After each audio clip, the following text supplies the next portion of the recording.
Heart attacks, certain cancers, osteoporosis, diabetes.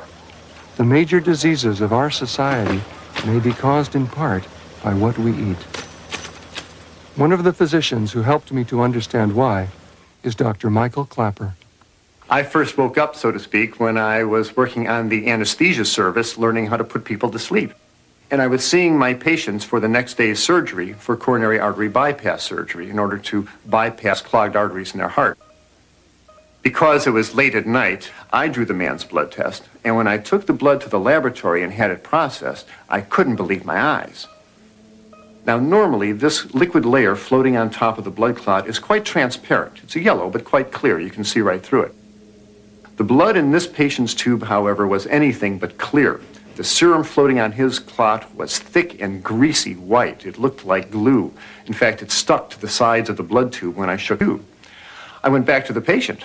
I said, "Mr. Phillips, did you eat before you came to the hospital tonight?" He said, "Yes." I said, "What did you have?" He said, "I had a cheeseburger and a milkshake." And when he said that, I realized that what I was looking at in his tube was all the fat in the beef burger, all the butter fat in the cheese, and the butter fat in the ice cream and in the milkshake.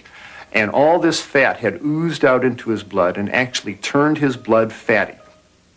Well, 30, 40, 50 years of keeping your blood very fatty creates changes in the blood vessels that are very dangerous. Over the years, arteries can become clogged with fatty material. Then a blood clot can form, blocking the blood flow completely.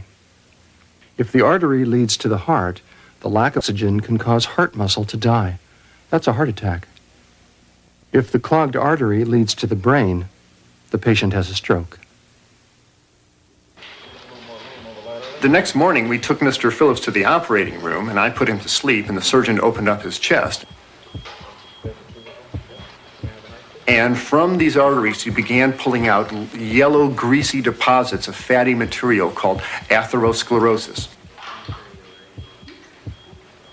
You know, if you were to die of a heart attack, and it's the most common cause of death in the country today,